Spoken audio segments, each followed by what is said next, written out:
네, 그러면 지금부터 그 우리 한국국제정치학회 학예 학술대회 패널 이름이 국제적 시각에서의 통일담론, 지금부터 시작해서 2시 반까지 약 90분간에 걸쳐서 진행되는 패널을 시작하도록 하겠습니다. 저는 패널의 사회를 맡은 그 중앙대학교 정치국제학과 손병권 교수라고 합니다.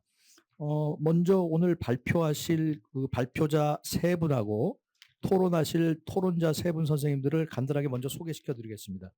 제 바로 왼쪽이 미국의 한반도 통일 담론이라는 주제로 글을 발표하실 서울시립대 황지환 교수님이시고요.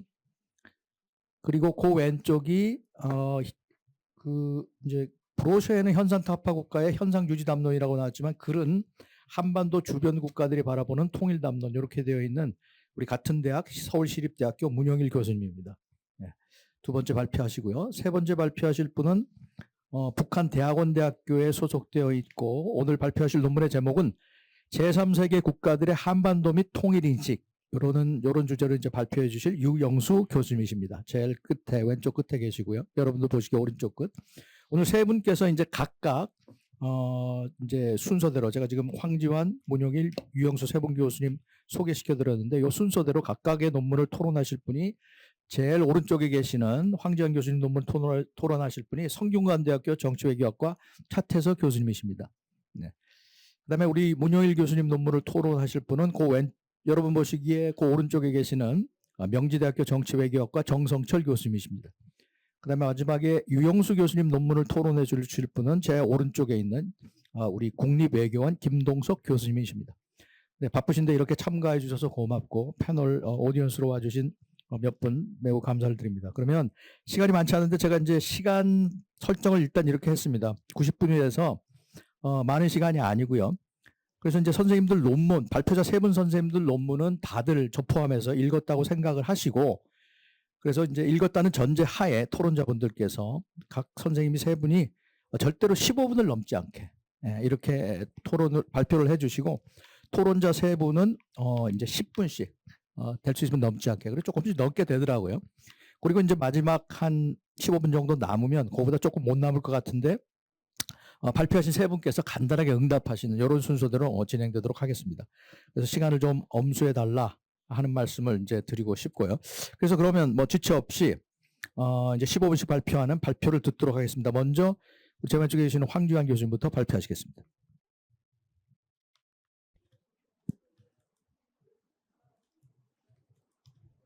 네, 안녕하십니까. 서울시립대 황지환입니다. 사실 이게 뭐 리서치 페이퍼 발표하는 자리가 아니고요. 저희가 이제 통일 담론에 대해서 용역을 하고 있는데 그 용역의 중간 보고 정도의 모습입니다. 그래서 이제 발표문들도 페이퍼처럼 그런 완성된 것을 가지고 있는 것이 아니라 실제 통일 담론이라고 하는 것이 어떻게 나타나고 있는지 국내뿐만 이제 해외에서의 국제적 시각이니까요. 해외에서 국내 담론이 통일 담론이 어떻게 나타나고 있는지에 대한 논의들을 하는 것입니다. 그래서 뭐 최종 보고서를 쓰기 전에 이제 중간 발표 보고회의 그런 어떤 과정으로서 한다고 이해를 해주시면 되고요. 그래서 이제 보통 일반적인 리서치 페이퍼나 그런 것과는 이제 다르게 뭐 퍼즐이 있는 것도 아니고요. 실제 통일 담론이 어떤 식으로 논의되고 있는지에 대한 것을 이제 바탕으로 하고 있습니다. 제가 맡은 것은 이제 미국의 한반도 통일 담론인데요. 워낙에 많이들 이 부분들이 논의되었던 부분이기는 합니다만 이제 최근의 상황도 반영을 해야 되고 그래서 이제 업데이트된 부분들이 어떻게 논의되는지를 보고 그렇게 결과적으로는 이제 정책적인 차원에서 의미를 마지막에 최종적으로 가질 수 있을 것 같습니다. 미국에서 논의되고 있는 한반도에 대한 부분들이 어떤 컨텐츠가 중요하고 어떤 키워드들이 중요하고 미국인들이 생각하고 있는 한반도 통일에 대한 논의들이 무엇인지를 인식하고 난 이후에 그다음에 우리가 이제 통일 외교를 할 때, 통일 공공 외교를 할 때 미국에 대해서 어떻게 논의를 하는 것이 필요한 것이고 어떤 부분에 중점을 둬야 되느냐라고 하는 것이죠. 그래서 이제 테일러 메이드 된 그런 통일 외교를 위한 컨텐츠를 만드는 관점에서 미국 내부의 통일 담론에 대한 이해를 조금 제고하기 위한 부분이라고 할 수 있습니다. 뭐 용역의 연구가 완성된 것이 아니기 때문에 기본적인 큰 틀에서 말씀을 드리겠습니다. 우선 이제 제일 중요한 것이 현 정부 바이든 행정부의 한반도 통일 인식이 무엇이냐라고 하는 부분에 대해서 논의를 하는 것이 좀 필요할 것 같습니다. 자, 우선은 뭐 어쩌면 뻔한 얘기가 될 수도 있겠는데 기본적으로 바이든 행정부가 가지고 있는 한반도에 대한 시각, 한반도 통일에 대한 시각, 북한에 대한 시각 이런 부분들이 반영이 될 수 있을 것 같습니다. 우선 첫 번째로 말씀드릴 수 있는 것은 자유롭고 평화로운 통일 한반도라고 하는 것입니다. 이건 여러 군데서 이제 그 목격이 되는 거죠. 뭐 미국이 단독으로 발행한 문서들이나 전략 문서들이나 혹은 한미 정상회담, 한미일 3국 정상회담 이런 데서 부분에서 합의를 하면서 이야기한 부분들이 분명히 있겠죠. 물론 뭐 바이든 행정부 시기에 발표된 것이지만 사실은 이전 시기와 의 연속성을 가지고 있다고도 할 수가 있는데 그런 부분은 이제 그 연속성에 대해서 이제 그 후반부에 나중에 이제 연구를 다시 또 추가적으로 진행을 하려고 하는데 일단 바이든 행정부의 인식을 보면 그러니까 작년 8월에 있었던 그 캠프 데이비드의 한미일 3국 정상회의에서 있었던 원칙 프린시플 문서에 보면 이제 기본적으로 가장 뚜렷한 게 우리는 자유롭고 평화로운 통일 한반도를 지지한다라고 하는 겁니다. 그러니까 자유롭고 평화로운 통일 한반도라는 데에 포커스가 있고 그런 미국의 경우에는 통일 한반도에 대해서 그런 어떤 목표를 가지고 있다, 목적을 가지고 있다 이렇게 볼 수가 있을 것 같습니다. 캠프 데이비드 프린시플뿐만 아니라 캠프 데이비드 스피릿 정신도 그렇고 한미동맹 70주년 기념의 한미 정상회담 작년에 또 있었죠. 그리고 그다음에 인도태평양 한미일 3국 파트너십에 대한 푸놈펜 성명 이거는 2022년도에 있었던 것이죠. 이제 이런 부분들에서 전체적으로 나타나고 있는 모습들이 보면 자유롭고 평화로운 통일 한반도 계속 똑같은 키워드들이 반복되고 있다는 거죠. 그래서 자유롭고 평화로운 통일 한반도라고 하는 것을 미국은 한반도에 대해서 한반도 통일에 대해서 명시적으로 언급을 하고 있는 것이고 사실 이거는 한미 정상회담, 양자 정상회담이나 한미일 3국 정상회담에서도 동시적으로 나타나고 있는 부분들이기 때문에 이 부분을 미국에 대한 통일 외교를 하는 데 있어서 유의할 필요가 있다고 하는 부분이죠.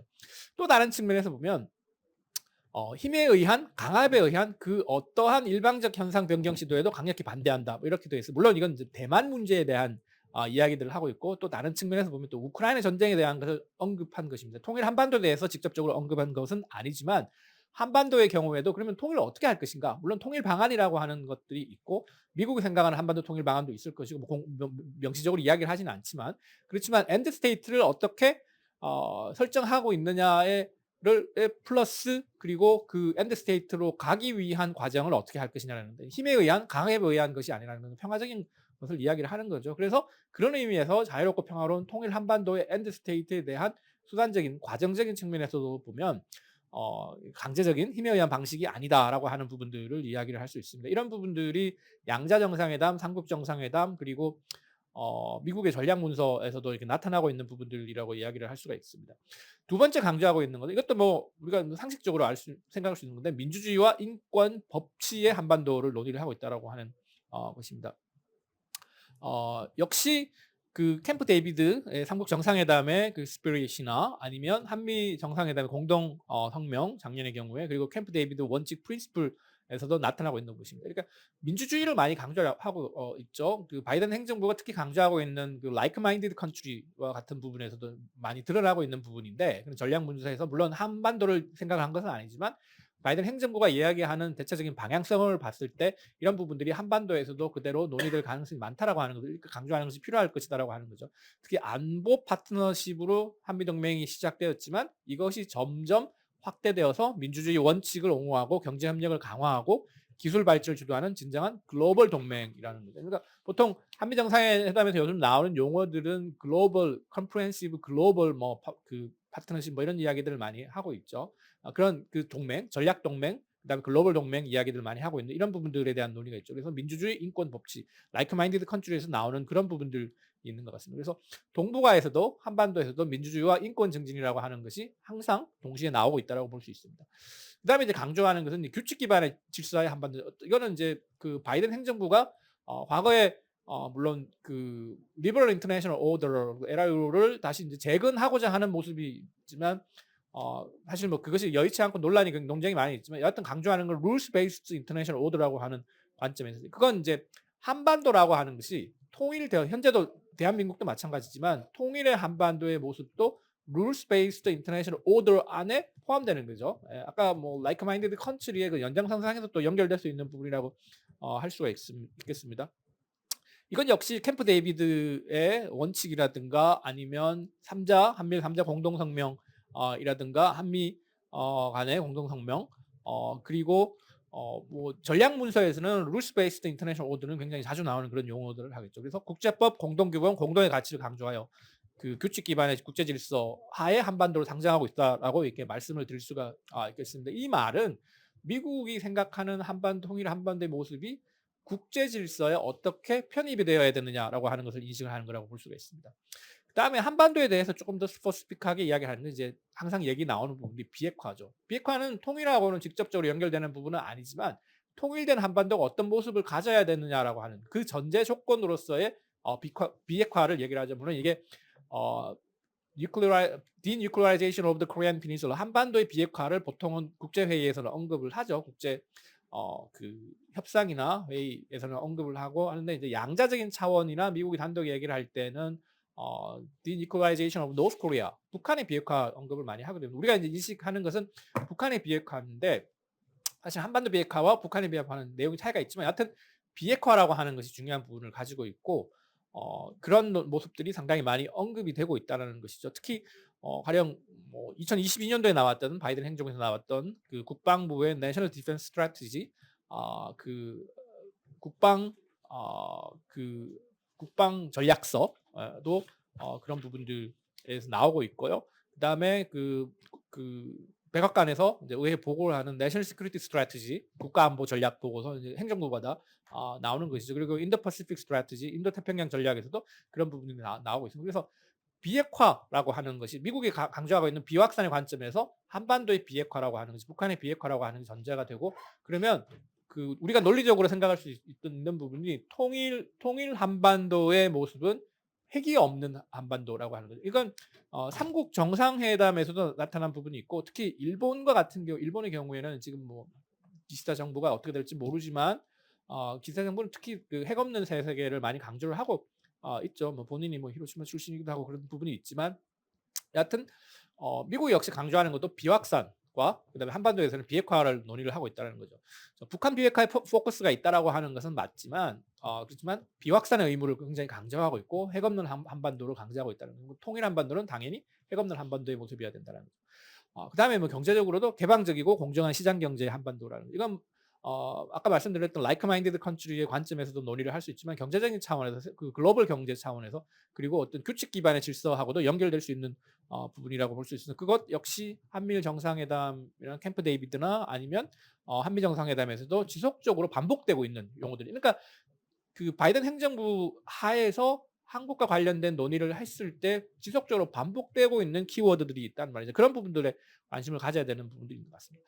다만 우리가 또 관심을 가져야 되는 것은 공공외교, 통일 공공외교의 관점에서 봤을 때 미국 사람들이 어떻게 생각하는지, 미국의 전문가들이 어떻게 생각하느냐라는 것도 중요한 부분이 있는 것 같아요. 그래서 이 부분에 대해서 조금 더 리서치를 하고 있는데 아직 완성되지 않았습니다만은 지금까지의 모습을 보면 이 사람들이 강조하는 있는 부분은 평화와 번영의 한반도, 한반도 관련된 것은 평화와 번영 이야기가 많이 나옵니다. 대만 해협을 할 때는 peace and stability 이거 많이 나오죠. 한반도에서도 peace and stability가 많이 나오는데 또 한반도는 평화와 번영에 대한 부분이 많이 물론 이제 그건 한국 정부가 어떤 키워드를 슬로건을 내느냐에 따라 달라지는 부분이 있는데 peace and prosperity라고 하는 것이 굉장히 그 슬로건으로서 많이 나가고 있고 이제 미국인들이 그 부분에 대해서 굉장히 잘 수용을 하고 있다라고 하는 부분을 볼 수가 있을 것 같습니다. 그건 뭐 미국의 의회 관계자들이라든가 아니면 전직 관리들의 경우에도 그런 이야기들을 굉장히 많이 하고 있습니다. 그래서 가령 뭐 그 에반스 리비어 같은 경우에 이런 이야기를 합니다. 미국 정부는 핵무장한 적대적이며 권위주의적이고 반민주주의적인 북한에 의한 한반도 통일을 지지하지 않을 것이다라고. 이거는 바이든 행정부가 이야기했던 키워드들과 일치하는 부분들이 있고 이건 단순히 바이든 행정부의 특징이 아니라 미국 사람들이 미국의 정책 당국자들이 정권을 넘나들면서 가지고 있었던 생각이라고 이야기를 할 수가 있을 것 같습니다. 밥 아이언 로트 아이언 같은 경우에도 비슷한 이야기를 하는. 그러니까 그 일단 앞서 얘기했던 그런 가치적인 측면이 여전히 통일 한반도에 관련된 그 미국인들의 인식에도 관심이 있다는 거죠. 근데 미국의 전문가들이 한반도에 대한 인식을 보면 좀 차이를 보이는 부분들이 있습니다. 우리는 통일에 대해서 관심이 많지만 미국 사람들이 한반도 통일에 대해서 얼마나 생각을 할까? 얼마나 알고 있을까? 이런 부분들에 대한 고민을 하게 되는데요. 이제 그런 부분들을 알아야지 미국 전문가들에게 엘리트들에게 우리가 통일 외교를 하고 통일 공공 외교를 미국 국민들에게 통일 공공 외교를 할 때 어떤 면이 부족하고 어떤 면이 조금 과장되어 있는지 이런 부분들에 대해서 테일러 메이드된 대응을 해야 될 필요가 있다는 거죠. 여전히 최근에 제가 이제 자료들을 좀 지금 분석하고 있는데 반영되지는 못했습니다만은 코로나 이전 시기 정도부터 한 최근 한 10년 이내의 상황을 보면 몇 가지를 알 수가 있을 텐데요. 기본적으로 미국의 전문가들조차 한반도 통일에 대한 관심은 부족하다. 관심과 지식이 부족하다. 이렇게 느끼고 있고 한국의 전문가들도 생각하기에 미국의 전문가들이 북한 비핵화나 재래식 전력, 한국의 재래식 전력, 북한의 재래식 전력, 그리고 그리고 군사적인 측면에 대한 지식은 상대적으로 많지만 통일에 대한 비전이나 통일이 어떤 식으로 되어야 되느냐 이런 부분에 대해서는 상당히 지식이 부족하고 관심도 부족했다. 스스로도 부족한 것을 느끼고 있다라고 하는 것이죠. 그러니까 통일 문제 자체에 대해서 관심도 없고 알지도 못하고 하는 비율이 굉장히 많다는 거죠. 그러니까 그런 것을 가지고 있다고 생각하는 전문가들 한 25% 4분의 1 정도밖에 안 된다라고 하는 부분이죠. 다만 이 사람들이 가지고 있는 관점에서 관심 분야의 키워드를 보면 무엇에 뭐 관심을 가지고 있느냐라고 생각했을 때 우리가 많은 것들을 논의를 할 수 있죠. 키워드를 통일 비용, 유니피케이션 코스트, 인권, 혹은 트랜지셔널 저스티스 전환기 정의죠. 뭐 통일이 되었을 때 그 이전의 어떤 인권에 대한 부분 측면이나 이런 정권에 대한 어떤 행위들을 어떻게 할 것이냐에 대한 부분, 그리고 레퓨지 부분, 난민에 대한 부분을 생각했을 때 미국의 전문가들은 이런 모든 이슈에 대해서 잘 알지 못한다고 느끼고 있다는 거죠. 반면에 한국의 전문가들은 상대적으로 많이 알고 있다라고 느낀다는 거죠. 그럼 미국의 전문가들은 비핵화 문제, 재래식 전력 문제, 군사적인 문제는 핵 문제, 핵 위기 이런 부분에 대해서 익숙한데 실제로 통일에 필요한 컨텐츠에 대해서는 잘 알지 못한다고 하는 부분들을 우리가 그 인식을 해야 될 필요가 있을 것 같습니다. 그래서 한반도 통일 이슈보다는 북핵 문제에 대한 포커스가 많이 가 있는 거죠. 미국의 전문가들이 스스로 생각하기에도 통일 과정에서 핵 문제 이슈에 대해서는 충분한 지식을 가지고 있다. 스스로 생각, 뭐 실제로 그런지 안 그런지를 우리가 평가를 할 수는 있지만 일단 스스로 인식을 할 때도 그런 부분들이 있다라고 하는 것이죠. 그런데 말씀드린 것처럼 통일에 대한 컨텐츠를 논의할 때는 상당히 조금 어려움이 좀 있는 부분들이다. 통일을 위해서 핵 문제는 어떻게 돼야 된다. 재래식 전력 어떻게 돼야 된다. 이런 부분에 대한 연구도 많이 있고 미국 전문가들 자체가 가지고 있는 생각이 있는 반면에 그러면 통일의 과정에서의 컨텐츠, 통일 비용을 어떻게 할 것인가. 그리고 통일 과정에서 나타나는 이슈들에 대해서 어떻게 할 것인가. 그런 부분에서는 이제 취약점을 가지고 있는 하는 거죠. 한국의 전문가들은 북한의 국내적인 안정성, 난민, 레퓨지 부분, 통일 비용, 인권 문제에 대해서 미국이 취약점을 가지고 있다고 생각을 한다는 거죠. 물론 이제 미국 전문가들은 북한의 국내적인 안정성, 핵무기 경제 발전, 통일 비용을 언급하고 있는데 서로의 인식의 차이도 있지만 미국 사람들이 잘 알지 못하는, 이해하지 못하는, 관심이 부족한 그런 부분들에 대해서 우리가 특히 통일 외교를 할 때 포커스를 드릴 필요가 있다라는 것을 말씀드릴 수가 있겠습니다. 그래서 제가 이제 최종 보고서를 낼 때 그 다음 단계에서 할 얘기는 이제 미국 행정부가 기본적으로 한반도 통일 담론에 대해서 가지고 있는 부분들이 역사적으로 어떤 부분들이 좀 변화되었느냐? 그러면 미국 사람들의 미국 전문가들 행정부에서의 관심 분야를 반영할 수 있을 것이고요. 그다음 그러면 결과적으로 논리적으로 봤을 때 우리가 어떤 통일 외교를 해야 되느냐? 미국에 대해서 가서 뭐 단순히 뭐 세미나하고 회의하고 이런 부분이 중요한 게 아니라 조금 더 테일러 메이드된 통일 외교를 하고 미국 국민들에 대해서는 테일러 메이드된 통일 공공 외교를 해야 될 때 어떤 키워드들을 더 강조해야 될 것이냐는 거죠. 즉 우리가 지금 해야 되는 건 물론 핵 문제에 관심이 많고 군사력 문제에 관심이 많은 그 부분도 강조를 해야 되지만 사실은 통일의 컨텐츠라고 하는 부분들이 어떤 것인지를 이해를 잘 못하고 있고 그 부분들이 실제 미국의 편익에 어떤 영향을 미칠 것이냐에 대한 관심도 부족하기 때문에 그 부분에 대한 이해도를 그 부분에서는 이해도를 높이기 위한 노력들을 할 필요가 있다는 거죠. 그런 부분들을 가지고 후반부에 연구를 진행을 하려고 하고 최종 보고서에 반영을 하려고 합니다. 네, 이상입니다. 감사합니다. 네, 감사합니다. 그러면 이어서 교수님 계속해서 네, 안녕하세요. 서울시립대학교 문용일입니다. 저는 일단 제목이 바뀐 거에 대해서 미리 좀 죄송하다는 말씀을 드리고요. 이 제목이 바뀐 이유가 사실 처음에 가지고 있었던 제목은 현상타파 국가들의 현상 유지 한반도 정책에 가까운 건데 이게 중국과 러시아를 처음에 염두에 두고 있었거든요. 그러다가 이렇게 저희가 이 용역 진행이 조금 빨리 변하다 보니 이제 일본도 같이 봐야 되는 상황이 되어서 일본 같은 경우는 아무래도 현상타파 국가라고 하기는 어려워서 그 제목을 한 번 더 주변 국가들이 바라보는 통일 담론으로 이렇게 변경을 변화를 했습니다.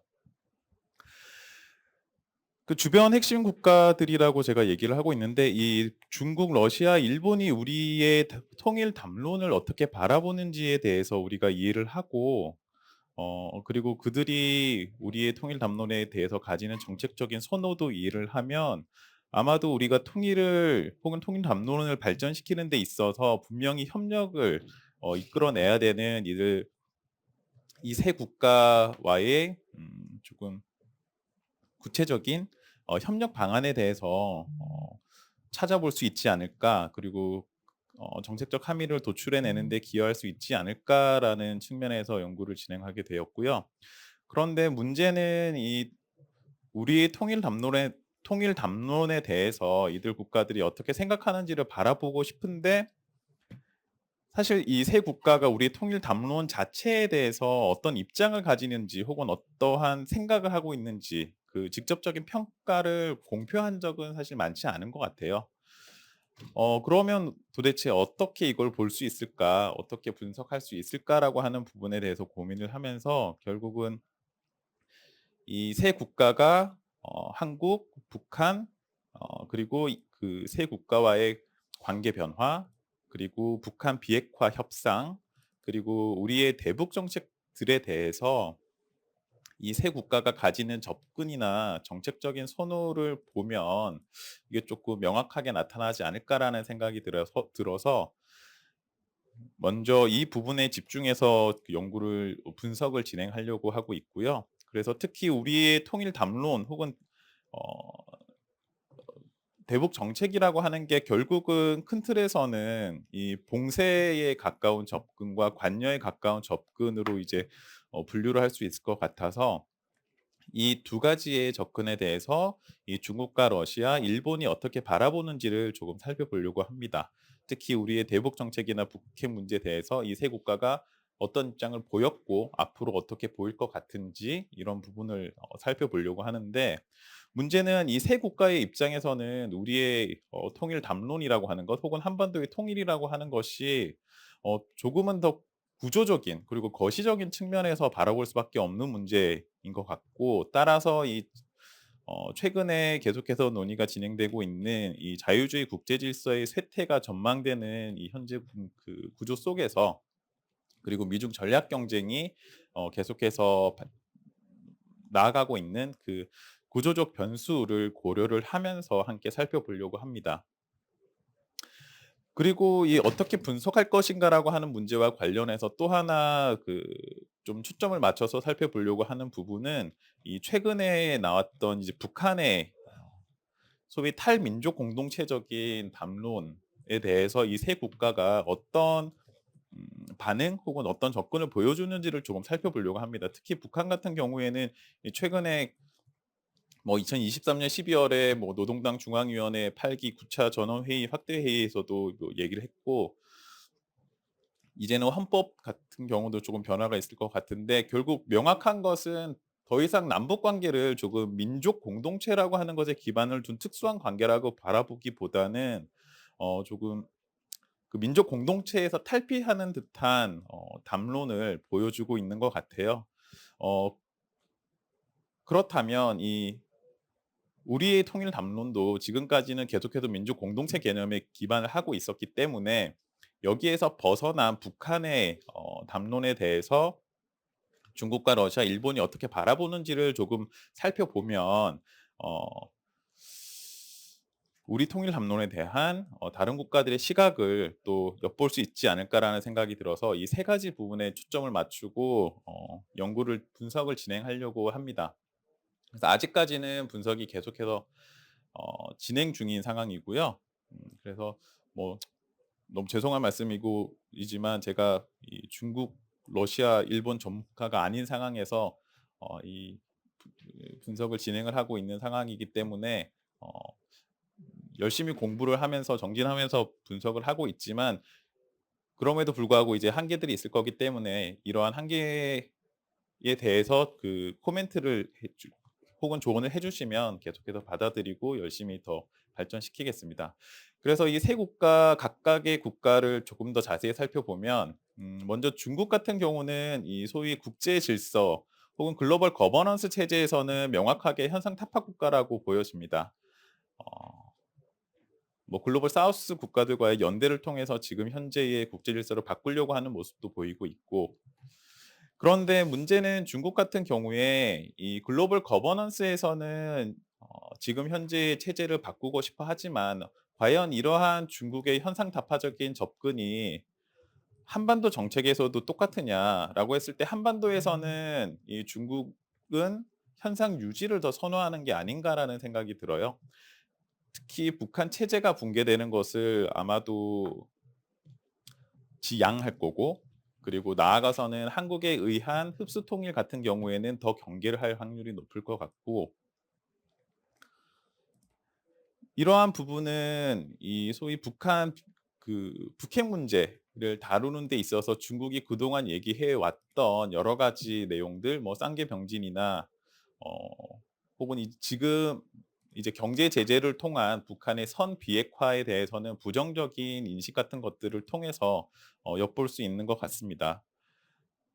특히 뭐 중국은 북핵 문제 같은 경우에는 사실 그 근본적인 원인이 북한이 아니라 결국은 미국에게 있는 게 아니냐라고 얘기하고 있기 때문에, 이러한 이 한반도 지역에서의 현상 유지적인 접근 혹은 정책적인 선언은 명확해 보이는 것 같고요.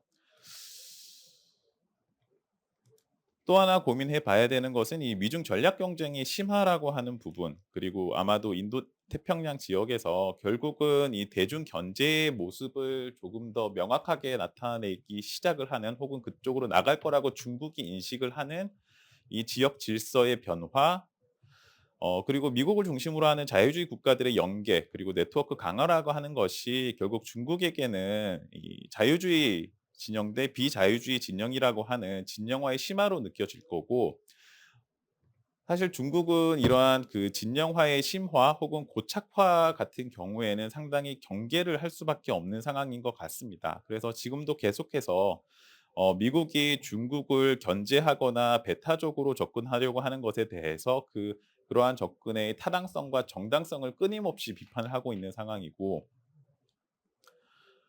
그런데 문제는 이러한 중국의 입장이 한반도 문제, 특히 북한이 최근 들어서 계속해서 강조를 하고 있는 뭐 신냉전적인 담론과 접근과 관련해서 어 서로 어긋나는, 맞물려 돌아가지 않는 모습을 보인다는 점인 것 같아요. 그래서 중국 같은 경우는 사실 북중러 이 삼각 협력 같은 경우에 북한과 러시아는 이러한 삼각 협력이 조금 더 촉진됐으면 하고 생각을 하겠지만, 중국의 입장에서는 이러한 북중러 협력의 강화라고 하는 것은 결국은 자신들이 계속해서 비판을 하던 진영의 고착화로 연결될 확률이 높기 때문에 상당히 조심스럽게 접근할 수밖에 없는 것 같고,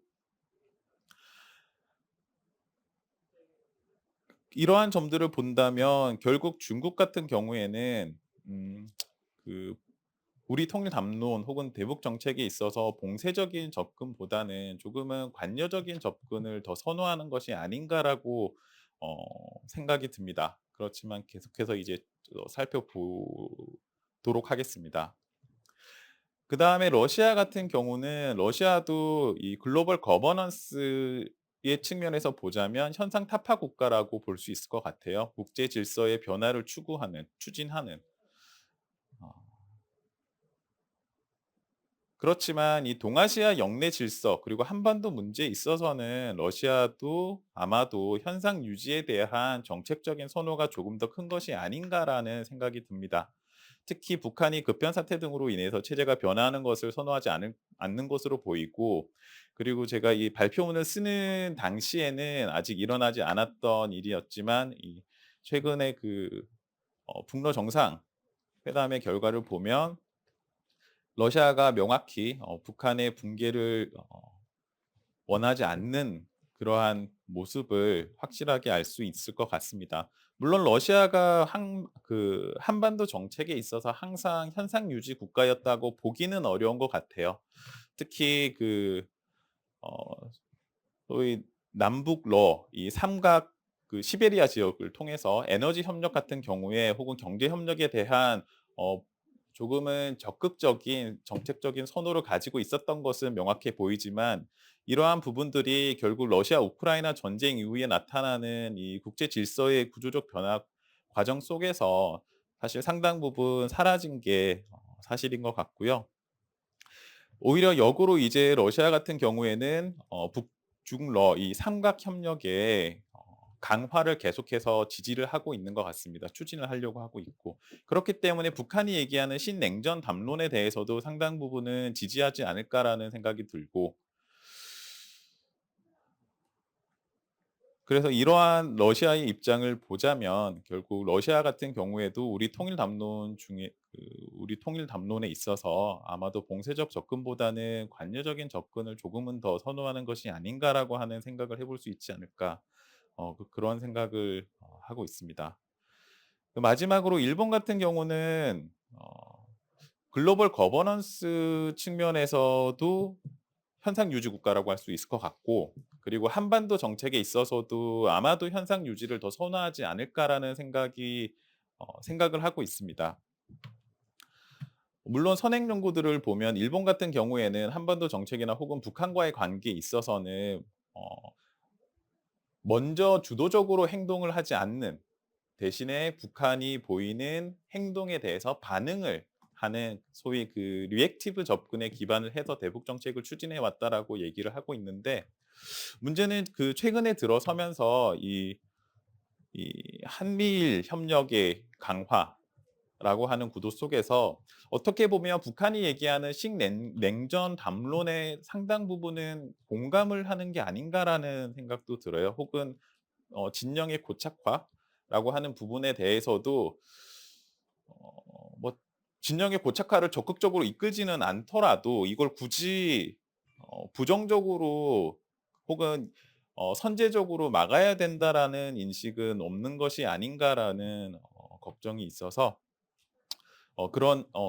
걱정이 있습니다. 그래서 이러한 우려를 담아서 계속해서 일본 같은 경우는 조금 더 살펴볼 필요가 있을 것 같고요. 그래서 결국은 제가 중국, 러시아, 일본이 우리 통일 담론을 바라보는 시각을 혹은 관점을 이해하려고 할 때, 그리고 분석하려고 할 때 계속해서 어 초점을 맞출 수밖에 없는 혹은 계속해서 고민을 할 수밖에 없는 부분은 결국 이 진영의 고착화 등을 포함하는 소위 신냉전 담론이라고 하는 것과 이 북한의 핵무장 논리 간의 선순환적인 구조라고 하는 것이 결국 우리 통일 담론에 어떤 영향을 미칠 수 있느냐 혹은 미치게 되느냐라고 하는 부분인 것 같아요.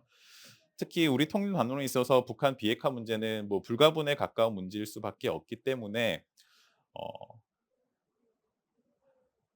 그렇지만 그 냉전 담론이라고 하는 것은 중국, 러시아, 일본의 입장에서는 한반도 정책보다 그리고 우리 통일 담론보다 훨씬 더 앞에서 우선시 될 수밖에 없는 변수이기 때문에 이 두 가지가 어떻게 맞물려서 서로 어떤 영향을 주게 되는지에 대해서 고민을 할 수밖에 없을 것 같고, 그래서 아마도 우리 통일 담론에 대해서 주변 핵심 국가들과의 핵 협력을 강화할 수 있는 구체적인 방안의 실마리라고 하는 것은 결국 현실적으로는 북한의 비핵화 문제에 대한 논의나 이들 국가들의 정책적 선호에 대한 이해로부터 출발할 필요가 있지 않을까, 그런 생각을 하고 있습니다. 그래서 계속 말씀드리지만 너무 부족한 상태이기 때문에 어 말씀해 주시는 내용들을 바탕으로 계속해서 열심히 발전시키도록 하겠습니다. 네, 감사합니다. 네, 고맙습니다. 그럼 계속해서 우리 유영수 교수님 발표 듣도록 하겠습니다. 제3세계 국가들의 한반도 및 통일 인식.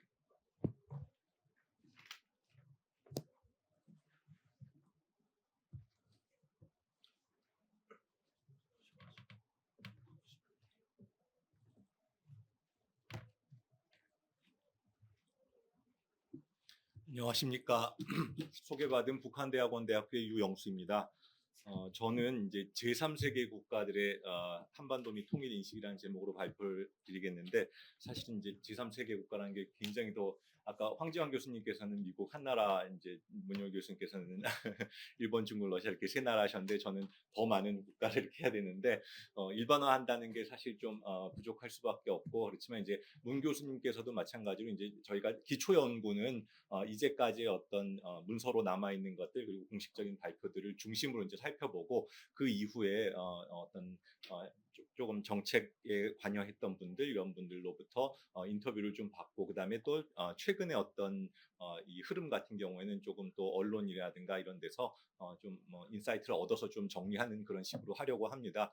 이제 비동맹 국가들 같은 경우에는 더군다나 이제 또 공식적인 문서가 많이 부족한데 그래도 비동맹 회의에서 계속 70년대부터 꾸준히 이제 한반도 조항을 넣어서 발표해 왔기 때문에 그것을 먼저 기초로 하고 그러나 이제 제목의 제3세계 국가 또 지금 비동맹 또 글로벌 사우스 뭐 여러 가지로 이렇게 정의되는 이 어떤 국제사회에서 조금 이렇게 흐름을 따라가는 국가들을 이제 정의하는 이야기들도 많고 최근에는 또 브릭스라든가 상하이 협력기구라든가 뭐 여러 가지 또 커지는 기구들도 많지만 먼저 기본적으로 비동맹 회의에서의 어떤 문건을 먼저 살펴보는 것을 기본으로 했습니다.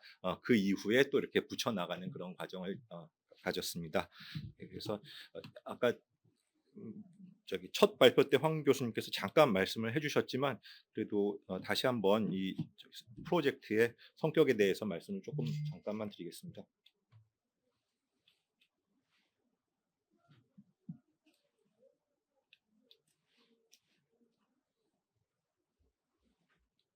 감사합니다. 두 번째 거. 네. 그래서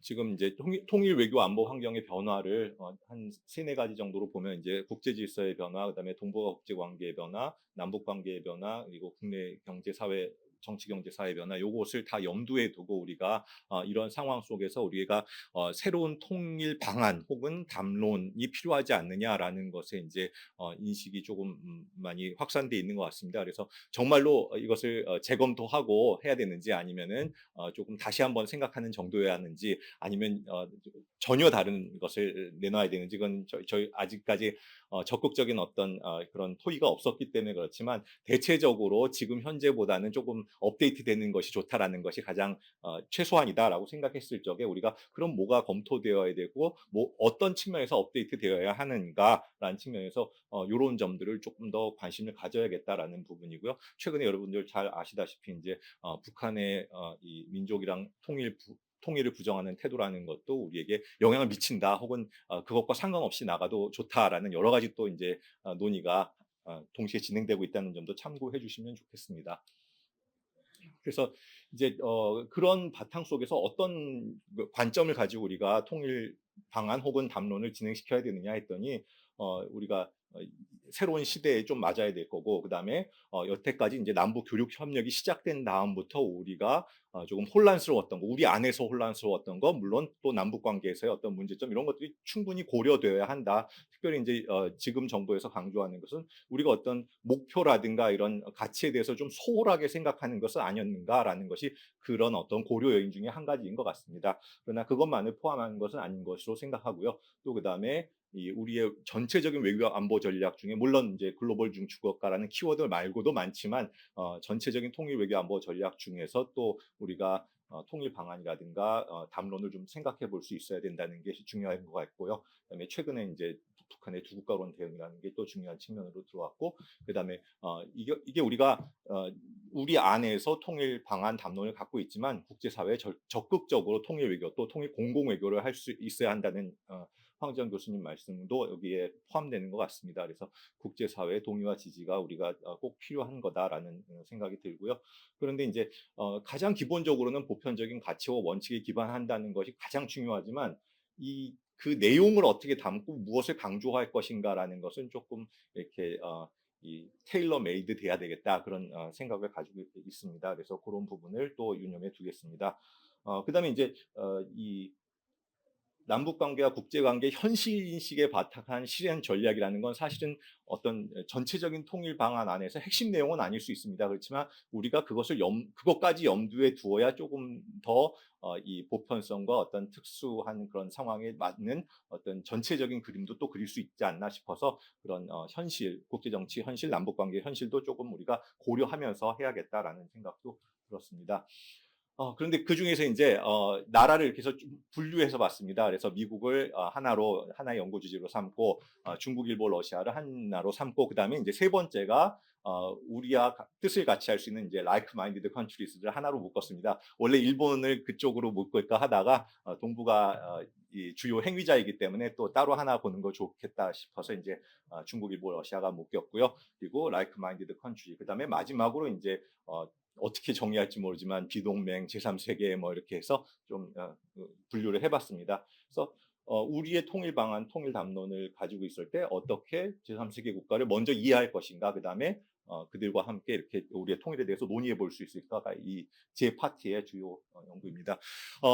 제3세계를 포함해서 이제 국제사회가 한반도에 대해서 얘기한 것은 여러분들 잘 아시지만 이제 유엔으로부터 시작을 했고 그것은 이제 유엔 한국임시원단, 유엔 한국위원회, 통일부흥위원회 이렇게 세 단계를 거쳤습니다. 근데 아시는 분들도 계시겠지만 이제 73년에 통일부흥위원회가 해체된데 그 이유가 이제 칠레와 파키스탄이 이 선진국 중심의 이 통일 담론에 대해서 반기를 들고 이제 뛰쳐나오게 됩니다. 그래서 이제 자연스럽게 해체의 수순을 겪게 되는데 그만큼 이제 70년대라는 거 혹은 조금 더 거슬러서 60년대라는 게 동서 진영 간의 어떤 그런 다툼도 있었지만 글로벌 사우스와 글로벌 노스 혹은 이 자유 진영과 비동맹 진영이라는 것의 어떤 그 갈등도 조금 있었다라는 부분을 염두에 두시면 되겠고요. 그런데 그런 상황 속에서 또 대탕뜨가 벌어지면서는 남북한이 외교 경쟁에 돌입하게 됩니다. 그래서 그 전까지 지녀왔던 이제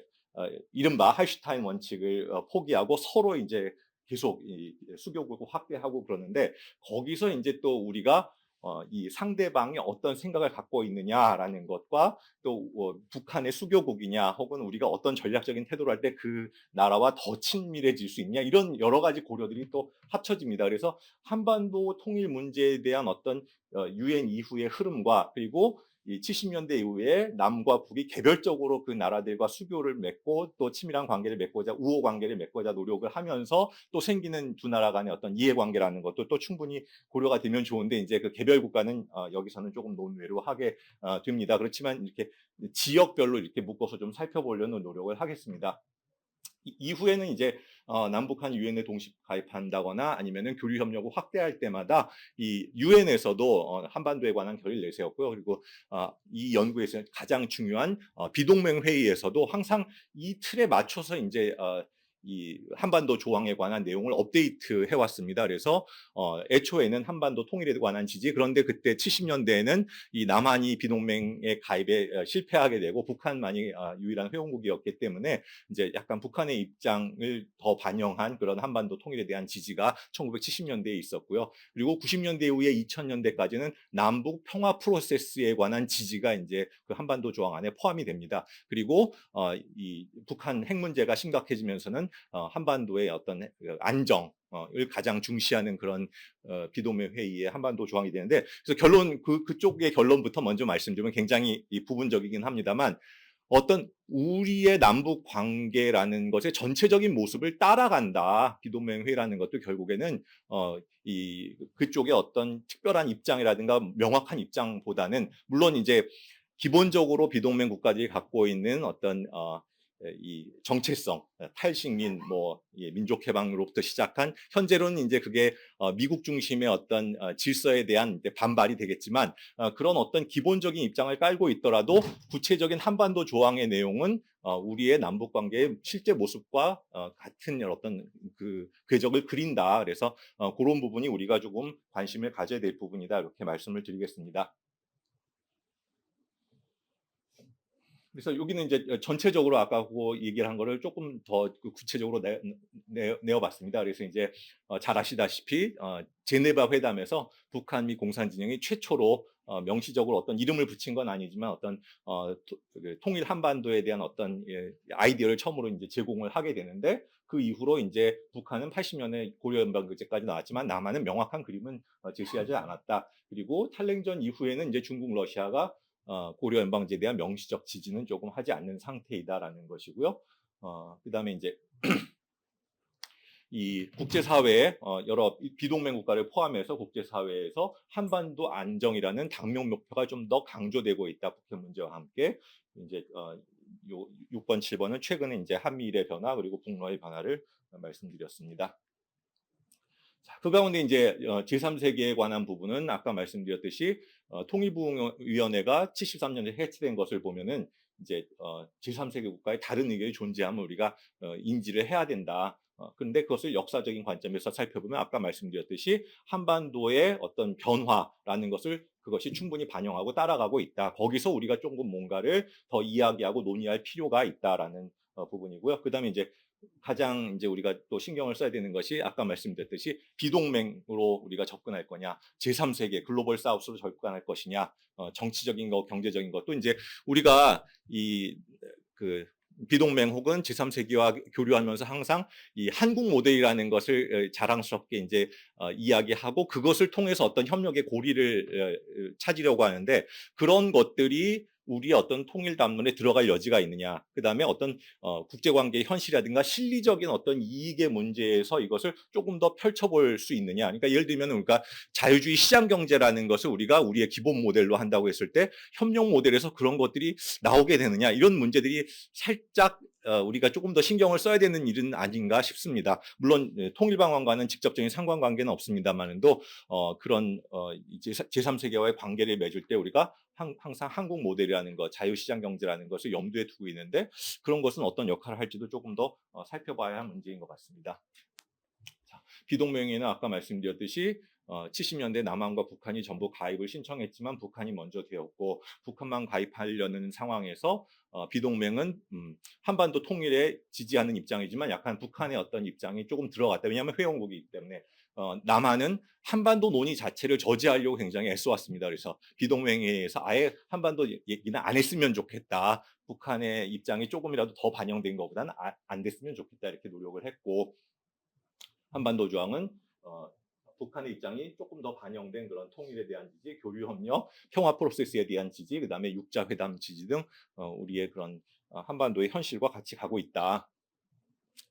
그리고 이제 최근에 이제 열린 비동맹회의 정상회담에서 보면은 통일을 향한 한국인들의 열망과 노력을 통한 한반도 통일을 지지한다 이렇게 되어 있는데 뭐 어떤 의미를 부여한다기보다 이제 우리가 남북한을 넘어서 뭔가 이 한반도에 사는 주민들의 관점에서 조금 더 볼 수 있는 그런 그 문구 자체로만 본다면은 그런 걸 좀 더 이용할 수 있는 측면도 있지 않나 그래서 이제 중요한 측면 아니다만 한번 써봤습니다. 최근에 이제 발표된 한반도 조항 안에 들어간 문구입니다.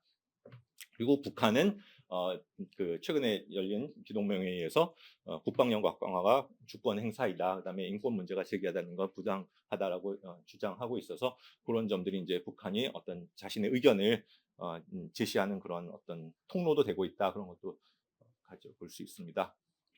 자, 아까 말씀드렸듯이 이제 정치적으로는 비동맹이지만 경제적으로는 글로벌 사우스 혹은 제3세계 혹은 정치적 경제적으로도 다 제3세계라고 분류할 수 있다. 그렇지만 이제 지역적으로 보면 우리가 어떻게 좀 나눠볼까 했을 때 대체적으로 아세안, 중동, 아프리카, 중남미 이렇게 나눠보면 조금 성격을 알 수 있지 않을까. 그런데 또 이제 브릭스라든가 상하이 협력 기구 등 우리가 이 기구를 중심으로 본다면 또 다른 모습을 그려볼 수도 있다. 이제 전체의 정체성에 대해서는 이렇게 한번 생각을 했습니다. 선진 자유민주주의 국가의 기준이 부적절하다라거나 적어도 시기상조라고 생각하는 기준이 굉장히 비동맹이나 글로벌 사우스에서 두드러진다. 그리고 선진민주주의 국가, 특히 미국을 따라가지 않는다는 기조가 있다라는 부분. 그 다음에 이 중요한 것은 그런데 중국과 러시아와 비동맹 지역이 서로 다르게 생각할 수 있는 부분은 무엇일지라는 것을 우리가 조금 생각해 보는 것도 우리에게 도움이 되겠다라는 그런 생각을 해봤습니다. 지역적으로 살펴보면은 이제 아세안 같은 경우에는 이 안보 문제에 대해서는 조금 더 적극적입니다. 다른 지역들보다는 아무래도 지리상으로 가깝기 때문에 북핵 위협에 공감하는 것이 다른 지역보다 조금 더 강하고요. 그 다음에 안정적인 미중 관계에 대한 공감성도 우리와 같이 가지고 있는 측면입니다. 그리고 이제 예전에 비동맹에 굉장히 적극 참여하고 북한의 입장에 대해서 이렇게 좀 더 많이 생각했던 인도네시아, 말레이시아가 대북 관계가 조금 약화된 측면도 또 조금 우리가 아세안에서 변화된 측면으로 볼 수 있다는 것이고요. 또 베트남과 인도네시아는 이 남북한의 교류 협력 문제 혹은 북핵 문제에 대해서 조금 관여하려는 태도를 조금 비치고 있다라는 것, 그리고 한국의 투자 원조 신남방 정책이 아세안에 좀 몰려 있다. 다른 그 비동맹 지역 혹은 글로벌 사우스 국가보다도 아세안에 이렇게 집중되어 있다라는 것이 특징입니다. 중동 같은 경우에는 미중러의 세력 경쟁에 굉장히 실리적으로 접근하는 편이다. 굉장히 중동 지역의 특별한 경제적인 정치적인 이익에 맞춰서 미국, 중국, 러시아의 어떤 이념적이거나 그런 정치적인 국제정치적인 입장보다는 실리적인 좀 접근하는 측면이 있다. 그리고 최근에 다 아시다시피 북한 노동력을 좀 경제적으로 이용하는 측면이 있고, 북한은 이 지역에서 이란과 시리아와의 관계도 있지만 특별히 또 비국가 행위자와의 관계도 우리가 조금 더 생각해서 어떤 전체적인 어떤 이 국가들 간의 관계이든 아니면 통일 방안이나 통일 담론이든 그런 비국가 행위자들과의 관계를 조금 우리가 생각해서 이 지역에 통일 외교 혹은 공공 외교를 할 여지가 있다라는 점을 말씀을 드리겠습니다. 아프리카 같은 경우에 이제 비동맹 중에 어떤 핵심적인 국가들도 있고요. 그리고 특별히 이제 민족 해방 운동의 경험을 스스로 가지고 있고 북한의 지원을 받은 경험도 있고 그런 데이기 때문에 조금 더 그런 어떤 미국 주도 질서를 부적절하다거나 적어도 시기상조라고 생각하는 그런 국가들이 굉장히 많다라는 부분이 있고, 또 국내 정체적으로도 비민주 정체를 가지고 있다는 공통점도 가지고 있고요. 그리고 현재도 군사협력 등 실질적인 이해관계를 북한과 공유하는 것도 있다. 그리고 북한 인권 문제에 대한 소극적인 태도를 갖는 것이 아프리카 국가들의 가장 큰 특징인데, 반면에 중남미 국가들은 북한 인권 문제에 대한 그 공유 가능성이 굉장히 높을 수 있다. 다른 여타 지역에 비해서. 그리고 비핵화 문제에 있어서도 다른 지역보다, 그러니까 이게 어떤 선호의 강약보다도 중남미 지역 전체로서 비핵화 문제에 대해서 목소리가 좀 하나로 드러나는 측면이 있다라는 것입니다. 그리고 또 이제 북한과의 수교국이 좀 소수인 지역이기도 하다. 베네수엘라, 쿠바, 니카라과 정도만 북한 수교, 브라질도 수교를 했습니다만도 그런 정도로 이 친미 국가가 좀 많이 있다라는 것입니다.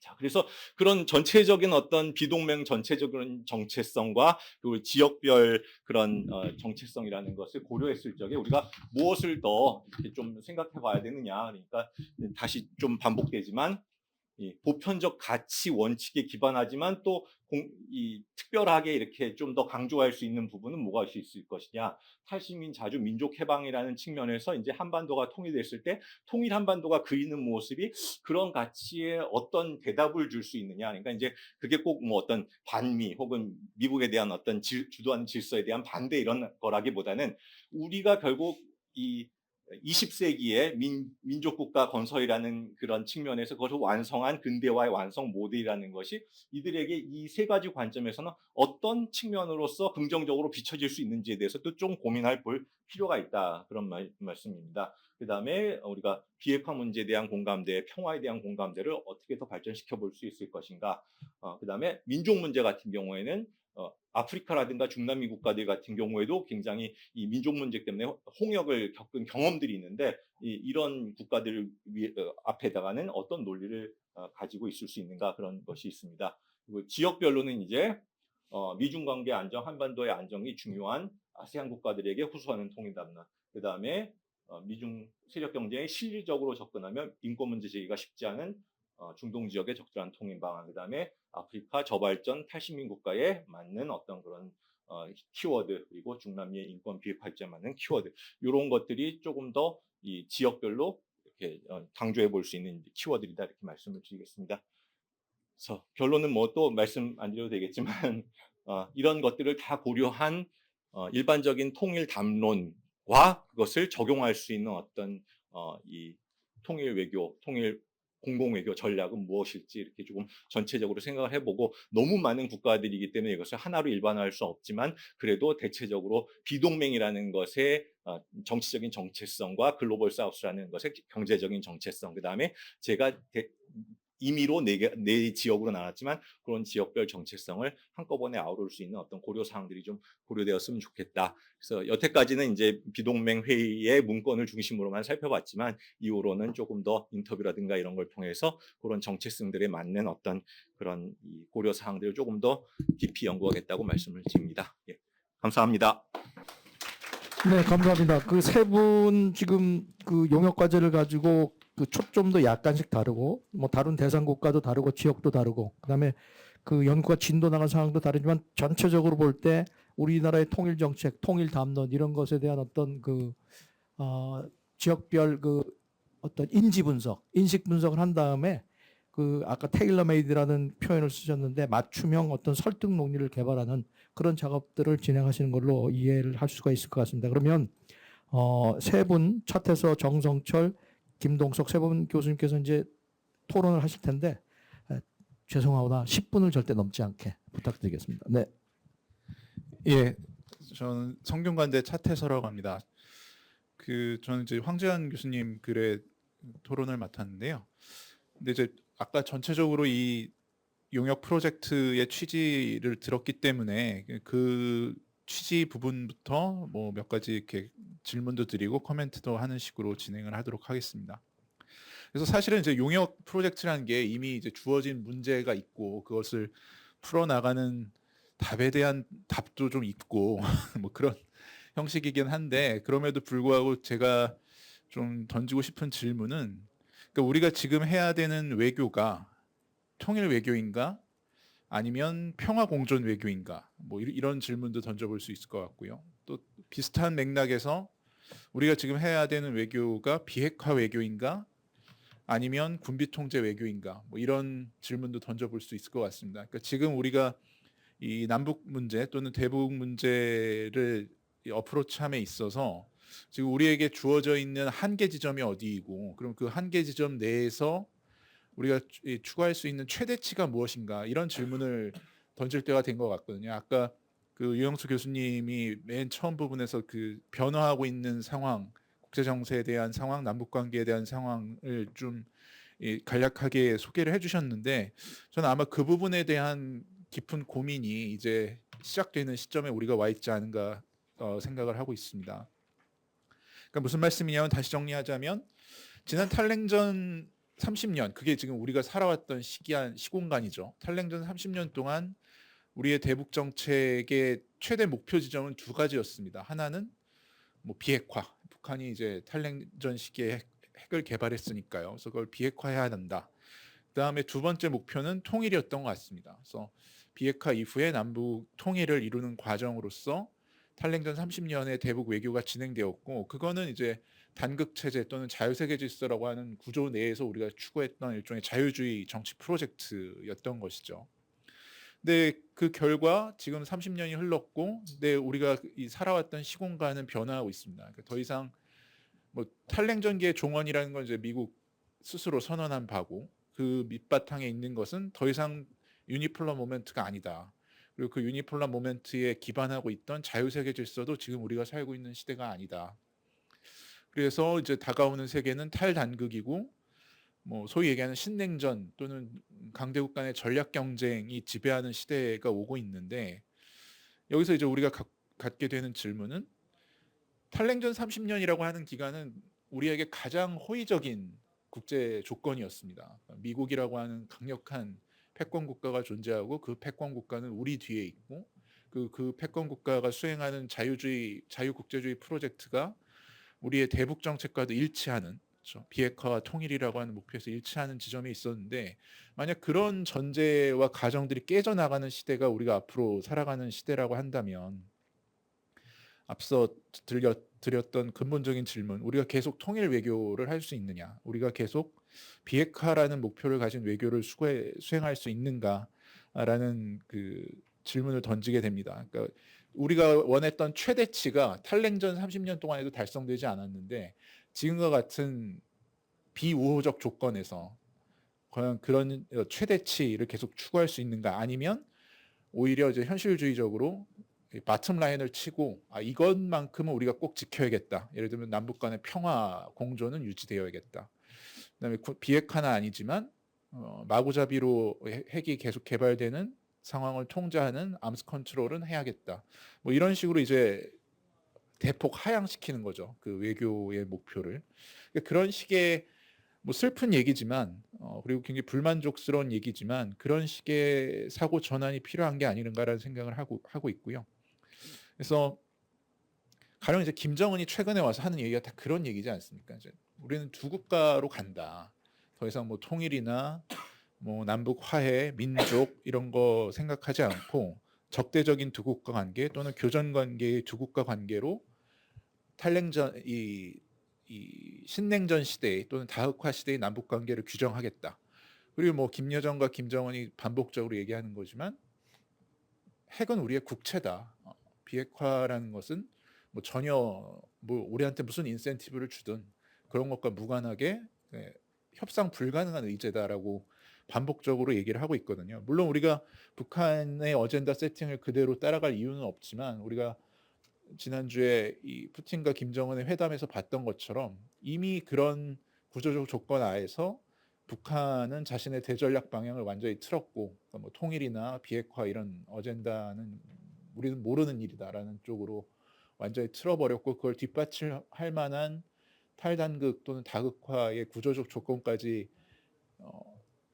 이렇게 뭐랄까 핏이 들어맞는 상황 속에서는 이 통일 외교라고 하는 물론 이제 용역을 받아오셨는데 그 근본 전제에 대해서 제가 뭐라고 하는 게 좀 이상하긴 하지만 그 부분에 대한 이야기를 그래도 화두를 던질 수 있지 않을까 통일부에 대해서 뭐 자유의 북진 뭐 새로운 통일 방안 뭐 이런 게 곧 발표가 된다고 하지만 그게 지금 가능한 얘기입니까라는 또는 그런 조건이 갖추어져 있습니까라는 질문을 한번 던져보시면 예. 중간에 자르지는 않겠죠.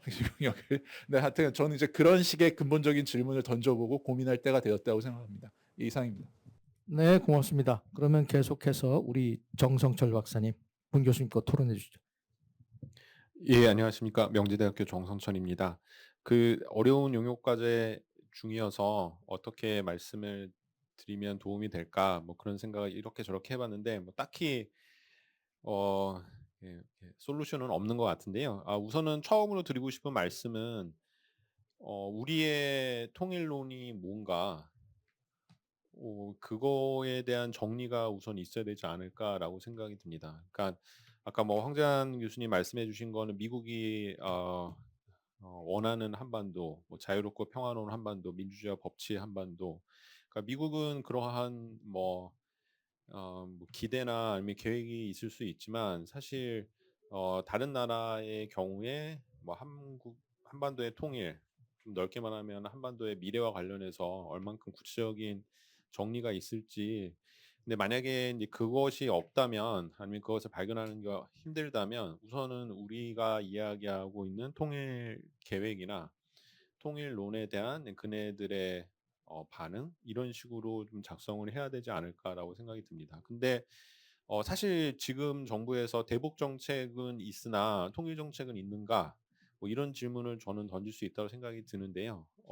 그렇게 따진다면 적어도 이 팀 내에서 지금 한국이 추진하고 있는 아니면은 한국 정부가 원하는 뭐 통일 정책에 대한 어떤 정리들이 좀 있어야 되지 않을까 싶습니다. 그래서 조금 뭐 한 세 개의 층위로 말하면 아까 차태석 교수님 말씀하신 것처럼 그냥 통일과 평화의 관계.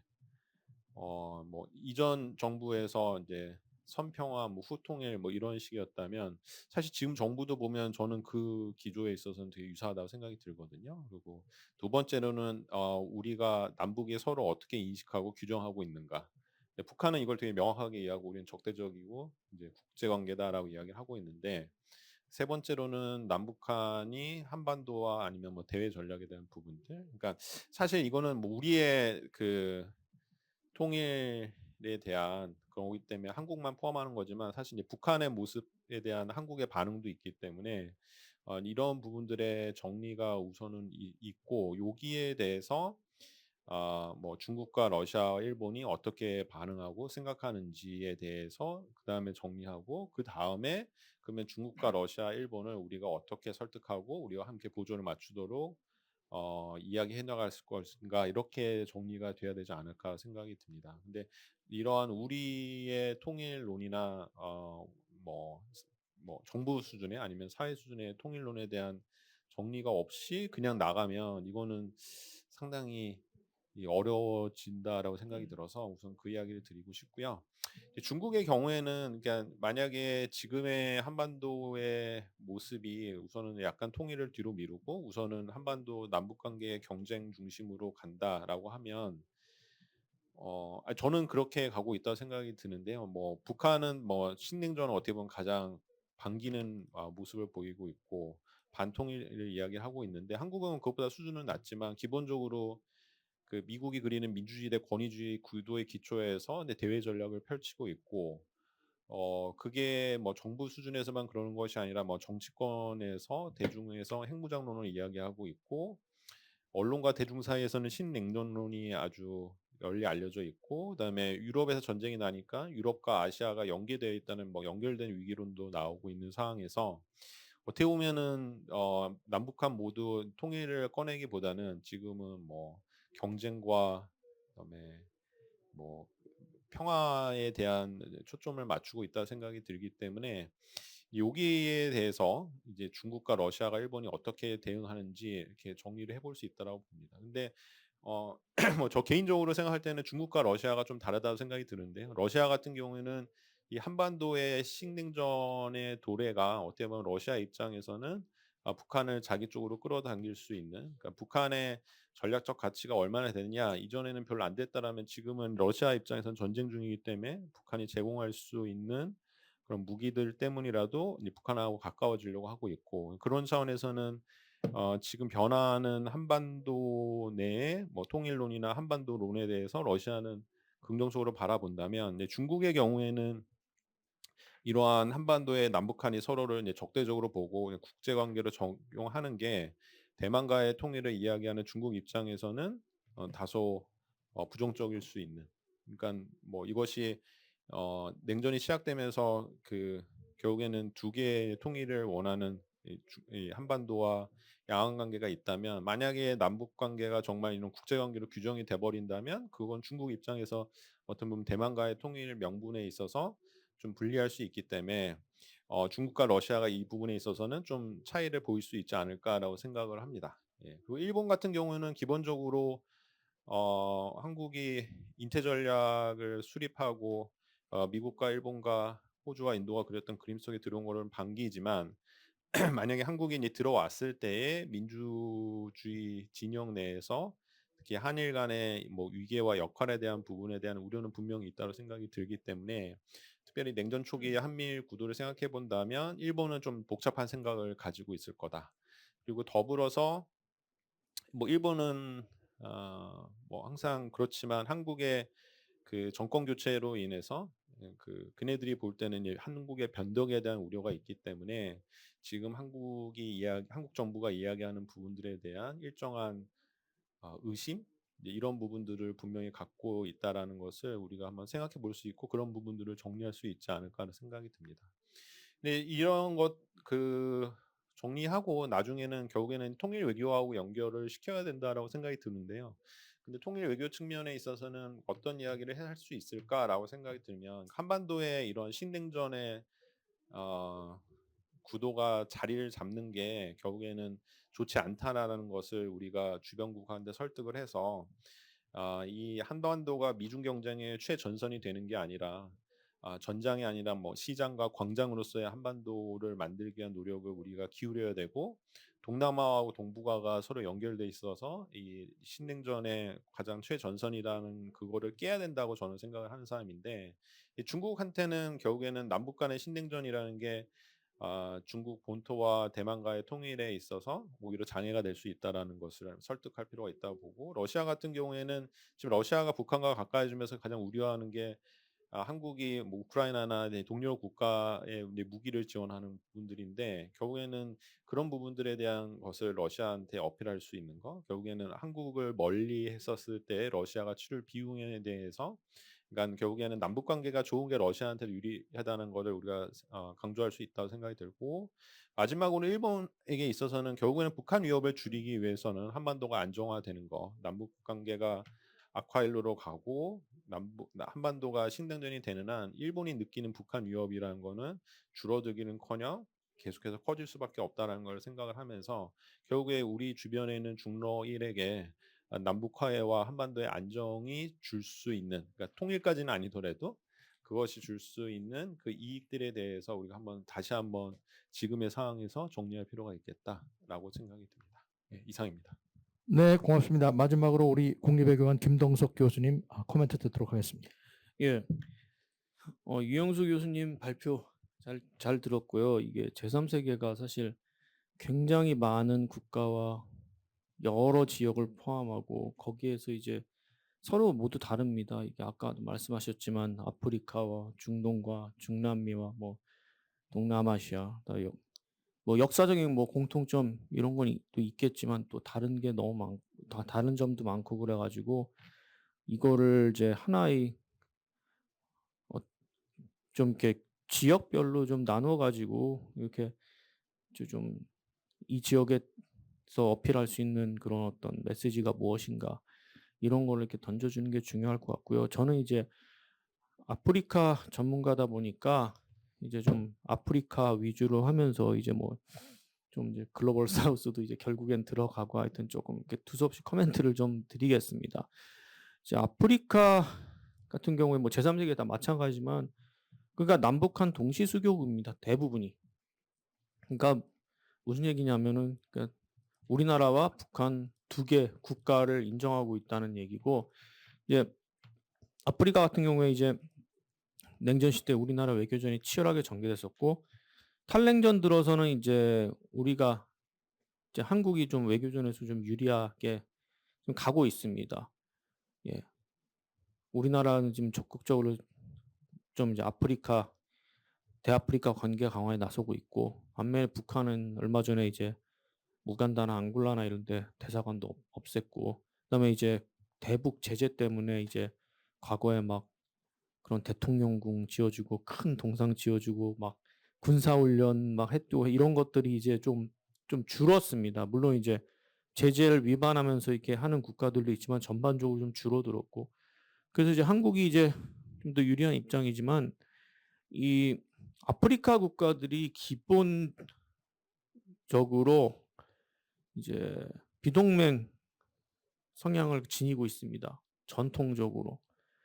뭐냐? 이제 어느 편에도 서지 않고 약간 중립적인 너널라인드 중립적인 좀 입장을 가는 건데 이게 이제 러시아 우크라이나 전쟁 관련해 가지고 이제 유엔 표결하는 게 너무나 잘 드러났고 그래서 이제 뭐 북한 인권 문제 뭐 얘기하는 거 뭐 이제 비난 이런 것도 좀 이게 좀 국가마다 조금 차이는 있습니다. 이제 우리나라하고 조금 더 친하냐 아니면 이제 좀 더 등거리 두냐 요런 건 좀 차이가 있지만 좀 일반적으로 소극적이고 뭐 북핵 문제에 있어서도 이제 좀 이렇게 뭐라 해야 되나 아주 막 적극적으로 이렇게 북한을 비난한다거나 이런 거는 좀 자제하는 것 같습니다.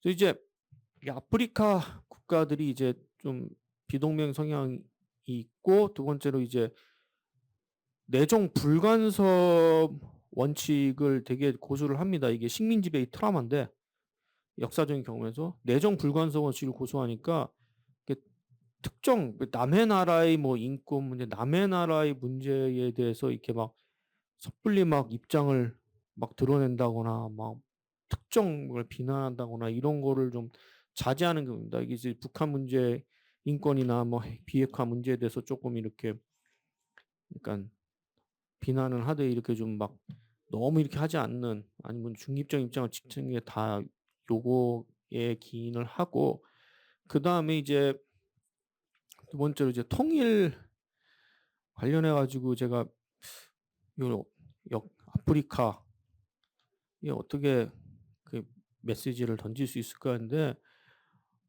아프리카의 역사나 이런 걸 보면은 이제 과거에 이제 식민지 시절 때 이제 식민지배에서 이제 독립을 했는데 그러니까 아시다시피 뭐 식민 지배자들이 이제 국경을 이제 멋대로 그어놔 가지고 뭐 종족 하나가 막 5-6개의 나라로 흩어지고 막 뭐 나이지리아나 뭐 콩고 이런 데 한 200-300개 종족이 있는 나라가 됐는데 근데 이제 탈식민 때 이 국경을 고정을 시켰어요.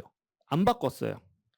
그 옛날에 우크라이나 그 표결할 때 케냐 대사가 했던 유명한 그 말이, 이거 바꿔놨다가는 이제 정말 많은 전쟁을 초래하고 살상을 초래하기 때문에 우린 바꾸지 않았다고 하는데, 그래서 이제 그런 걸 바꾸지 않았으니까 이 아프리카 국가에서는 자기들이 뭐 같은 민족이라 같은 종족이라 하더라도 뭐 한 4-5개 나라에서 이렇게 살고 그게 고정돼 있고, 그런데 굳이 통일을 왜 하는가? 같은 민족이라도 약간 그런 게 있을 것 같아요. 우리나라와 북한 간의 관계에 대해서는 좀 이렇게 관심이 있을지 몰라도, 우리도 이런 경험인데 왜 굳이 통일을 할 이유가 있는가? 같은 민족인데 우리도 안 했는데, 그죠? 그리고 두 번째는, 이건 뭐 중동까지 좀 커버가 되는데, 통일을 추구했다가 안 되거나 실패한 경험들이 있어요. 이제 서아프리카 보면 이제 세네갈 이런 데 거기 옆에 감비아라고 조그마한데, 그 70년대인가 세네갈비아 컨페데레이션을 추구를 했었어요. 근데 컨페데레이션은 진짜 이제 한 나라가 되니 거의 바로 직전에 했는데 한 6-7년 있다가 안 됐어요. 예. 그다음에 이집트와 시리아, 그 유나이티드 아랍 리퍼블릭, 하여튼 그때 나세르 때 그거 안 됐어요. 예멘이요, 지금 통일되고 나서 4년 뒤에 내전 터지고 지금 나라 사실상 한 2-3개로 갈라져 있어요. 사실상.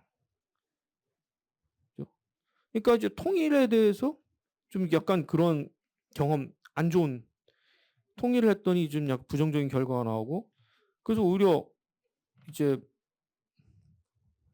조금 이제 분리 이렇게 남수단 같이 이제 분리되고, 에리트리아가 에티오피아에서 분리되고, 약간 그런 역사를 지니고 있습니다. 그래서 이들한테 통일은 통일되면 이제 문제가 나는, 그냥 차라리 그냥 경제적 번영을 하고 뭐 이런데 그냥 이렇게 살지, 뭐 이렇게 인식이 될 수도 있을 것 같아요. 그래서 이제 그러면은 이제 뭐 우리가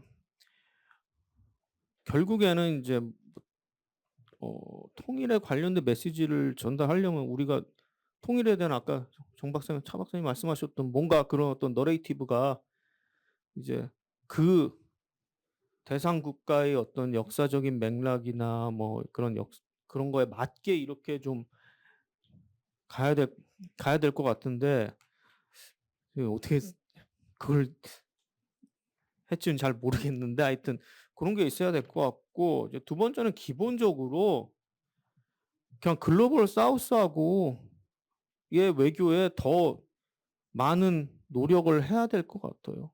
이번에 막 한아프리카 정상회의 했다고 막 이제 대아프리카 외교 강화의 일환인데, 이런 또 이제 뭐 이것저것 이렇게 막 뭐 약속도 하고 뭐도 하고 하는데, 이제 그게 이제 시작이죠. 이제 그게 잘 지켜줘야 되고, 이거는 뭐 아프리카뿐만 아니라 그동안 소외되었던 중남미나 중동이나 뭐 이런 데에 대한 어떤 자꾸 친해져야 될 것 같아요.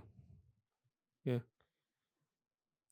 물론 상황외교 중요합니다만, 그렇게 자꾸 친해지고 이렇게 해야 그나마 우리의 어떤 메시지나 이런 게 조금이라도 먹혀 들어가지 않을까. 저는 이제 그렇게 생각을 합니다. 그래서 이제 글로벌 사우스에 대한 외교가 이래서 이제 굉장히 이제 우리나라 이제 글로벌 중추국가 가면서 이제 글로벌 사우스 외교가 이게 되게 중요해지는 겁니다. 그래서 외교에 있어서도 이제 조금 이제 우리 나름대로의 어떤 국제 분쟁이라든가 뭐 기후 변화라든가 뭐 환경 문제라든가 무슨 난민 문제라든가 하여튼 여러 가지 이제 문제에 있어서 이제 우리 나름대로의 어떤 입장을 정하고 그거를 이제 강조를 하고, 그다음에 이제 우리나라가 이제 글로벌 사우스하고 이제 공통점이 많잖아요. 식민 지배, 전쟁, 빈곤 뭐 이런 걸 다 겪은 역사가 있는데 근데 이제 선진국이 됐는데 그러니까 이제 그런 어떤 글로벌 사우스와 같은 경험을 공유하고 그러면서 이제 그 글로벌 사우스를 이해하고 또 이제 선진국이 됐으니까 어떤 가교 역할, 그 개도국가 지금 이제 많이 좀 이렇게 양극화가 되고 있잖아요. 그 개도국하고 이제 선진국하고 지금 여러 문제에 있어서 그러니까 그런 거에 있어서 좀 가교 역할을 좀 한다고 하는 좀 메시지도 던지고 하여튼 되게 일단 통일에 대해서 어떤 메시지를 던지고 그거에 대해서 좀 먹혀 들어가려면 저는 기본적으로는 이 글로벌 사우스, 뭐 아프리카, 뭐 중동에 대한 외교가 더 강화돼야 된다고 생각합니다. 예, 좀 두서없게 말씀드렸습니다. 이상입니다. 네, 고맙습니다. 지금 시간이 한 이제 10분 정도 남았는데 그러면 그 지금 세 분의 코멘트를 들으신 이후에 세 분 발표자께서 거기에 대해서 간단히 이제 뭐 구상이 있다든지 뭐 다시 뭐 한 말씀 드리고 싶은 게 있으면 한 3분 정도 이렇게 말씀해 주시면 좋겠습니다. 똑같은 순서로 가겠습니다. 네. 네, 감사합니다. 차태석 교수님께서 굉장히 중요한 질문을 주셨는데요.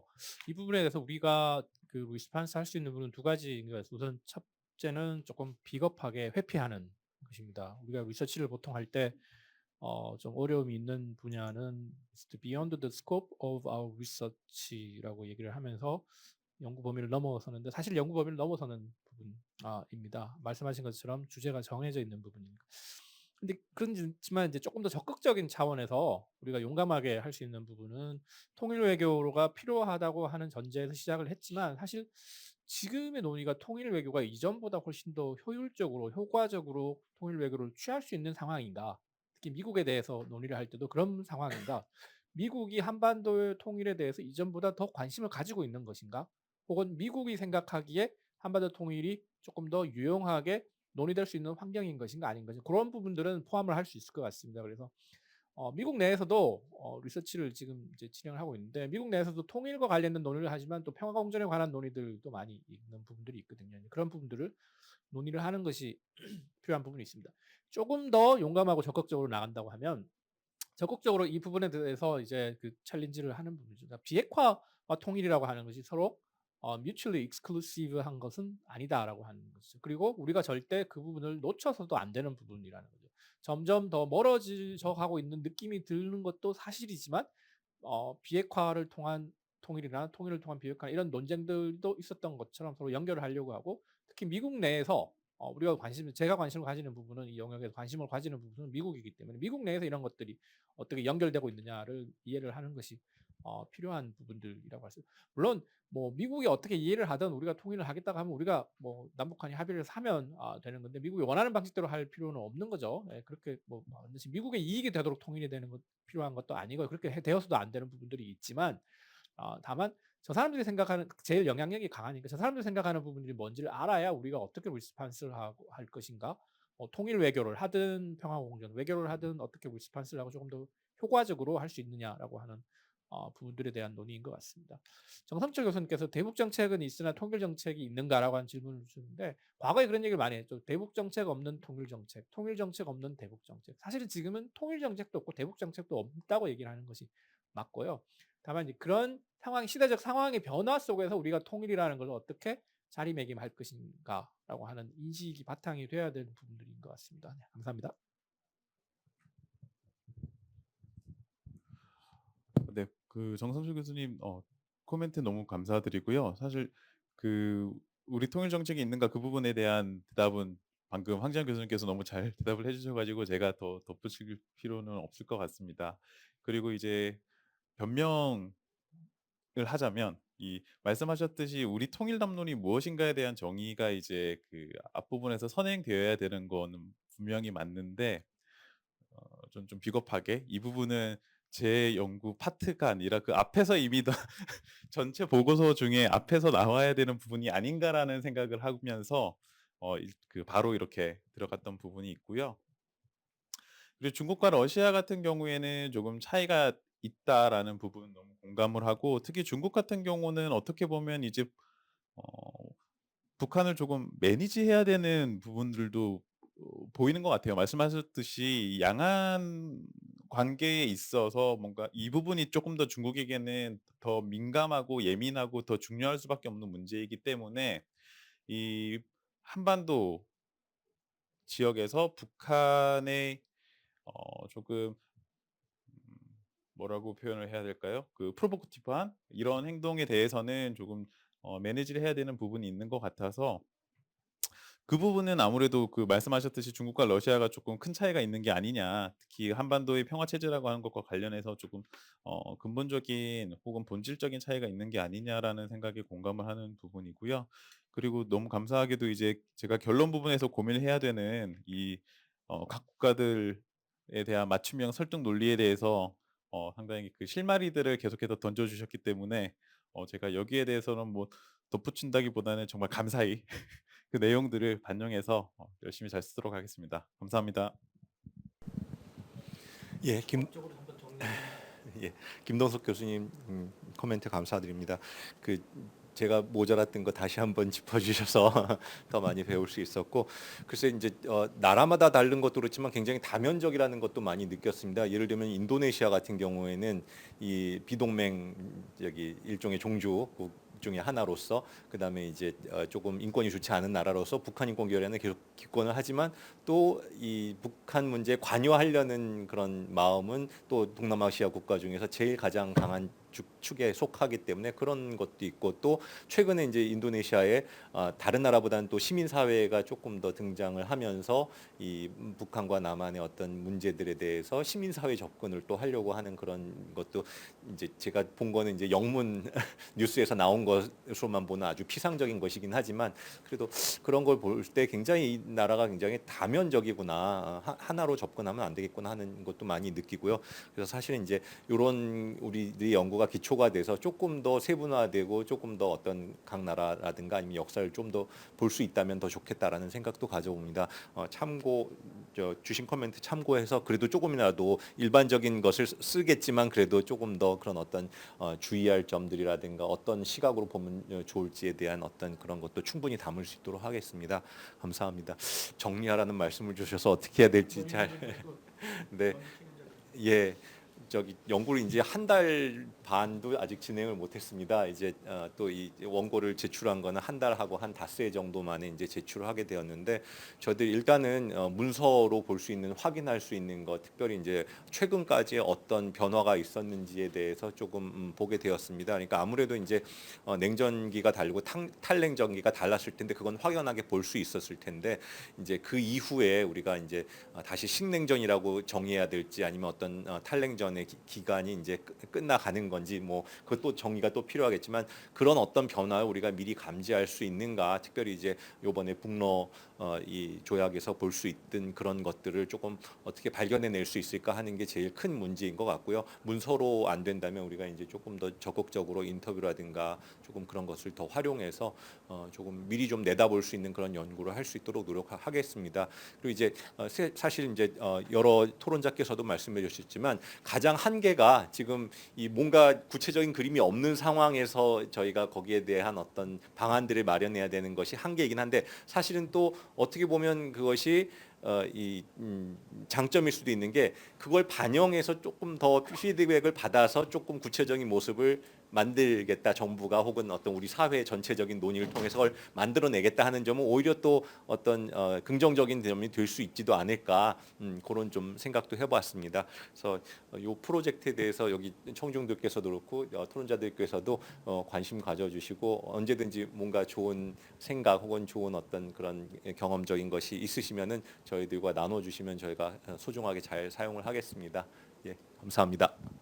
네, 감사합니다. 지금까지 이 과제를 수행하기 위해서 지역별로 이렇게 분담해서 발표해 주신 그 세 분 발표자님, 그다음에 거기에 대해서 고견을 내주신 세 분 토론자님, 그다음에 이제 장기간 이 패널에 앉아서 지켜주신 그 청중들에게 감사의 말씀을 드리고, 이 용역 과제가 지금 굉장히 통일의 바로 그 카운터파트인 북한이 민족 그 공동체 이런 개념을 이제 부정하고 러시아하고 정상회담을 하면서 글로벌화되고 있는 그 유럽과 지금 아시아에서 연결되는 이런 그 진영 대결, 신전적 대결에 들어가서 지금 역류를 지금 올라가면서 지금 이 프로젝트를 하는 셈인데 좋은 결과 있길 바라고 아까 우리 연구 책임자께서 말씀하신 대로 관심을 가지고 이제 좋은 의견들이 있으면 수시로 전달해 주시면 고맙겠습니다. 법태왕 교수, 통일연구원 원장, 지금은 단바서 미래재력연구원 이사장 하고 있습니다. 근데 여기에서 내가 할 말은 많습니다만은 우리 여러 가지 프로젝트 말씀을 들으면서 개념 정리가 잘 안 될 것 같아서 가장 현실적으로 김정은이 최근에 제2국가론과 관련해서 민족의 개념은 거기에 대한 새로운 정의가 필요하다고 생각합니다. 왜냐하면 북한의 입장은 김일성 민족이고 우리는 홍익인간 민족입니다. 그 통일 개념이 틀린다고 난 봐요. 그럼에도 불구하고 우리는 아직도 함께해서 민족이라는 개념을 쓰고 있다. 두 개의 민족으로 나가자고 지금 선언한 판에 자꾸 우리 민족 공동체 방안, 통일부에서도 민족 공동체 방안 수정해야 된다고 2년 동안 열심히 일하고 있는 것 같은데 민족이라는 개념의 재정의가 필요하다는 것을 느끼고 통일을 하기 위해서는 통일의 상대가 북한인데도 불구하고 통일부나 우리 학자들은 우리의 입장에서만 자꾸 통일 방안을 만들어내요. 그래가지고는 나는 문제가 있다고 생각해서 통일이라는 것은 통일 방안을 만들고 거기에 대한 담론을 하려면은 통일 상대자가 북한인데 북한하고 대화를 이유해가지고 어떻게 통일 민족 북한에 있는 민족 통일원하고 연계시켜서 해야 되는 그런 생각은 전혀 안 하고 우리끼리 우리의 자유민주주의의 원칙에 의해서 통일 방안 만들어 놓은들 북한이 어떻게 수행해봐요. 이런 문제들에 대한 담론이 나는 필요하다고 생각해요. 그래서 그리고 4강은 원칙적으로 자기 이익과 배치될 때에는 통일을 원하지 않습니다. 내가 황교안 교수 프레젠테이션 내가 미싱했는데 내가 시간을 잘 못 봐가지고 너는 1시 반부터 시작하는 줄 알고 그렇게 미안하고 못 들은 내가 페이퍼에 있으면 내가 읽어보겠지만 우선은 예를 들어서 내가 미국에서 60년을 사는데 미국에서 통일을 원하지 않습니다. 자기 이익권 배치되는데 누가 이 좋은 기지를 포기합니까? 그러니까 이런 것들이 좀 현실적으로 좀 잘 반영이 됐으면 여러분들 프로젝트 하는데 도움이 안 되겠나. 그게 많은 아이디어가 많아요. 통일의 소위 주의 세력, 그 다음에 방해 세력, 이런 것들을 어떻게 우리가 해소해야 되는가, 이런 문제도 논의가 돼야 됩니다. 제가 간단하게만 답변을 드리면요. 일단은 우선적으로 아까도 나온 얘기지만 일단 그 연구의 범위 자체가 국제적인 시각이니까 이게 그것 구체적으로는 다른 국가들이 한반도에 대해서 어떻게 생각하고 다른 국가들이 통일에 대해서 어떻게 생각하느냐는 부분, 말씀하신 그 북한이 어떤 생각을 하느냐라는 것도 중요한 부분이고 우리가 실제적으로 통일을 정책을 해나가는 과정에서 필요한 부분이지만 그건 사실 조금 다른 리서치 어젠다고 다른 영역이나 다른 연구에서 그런 부분들이 많이 진행이 되고 있겠지만 저희가 지금 하고 있는 부분은 반드시 이 사람들이 통일을 원한다 원하지 않는다 그런 뿐만 아니라 그것이 도움이 되느냐는 뿐만 아니라 이 사람들이 생각하는 게 무엇인지를 일단은 먼저 최근에 어떤 변화가 있었는지를 좀 알고자 하는 그런 노력이니까 그런 부분에 포커스가 맞춰져 있다고 양해를 해주시면 되겠습니다. 네, 감사합니다. 네. 네, 곽 선생님 의견 고맙습니다. 그럼 이것으로 모두 마치도록 하고 지금 전해주신 고견은 연구하실 때 좀 참조하시기 바랍니다. 고맙습니다. 마치도록 하겠습니다.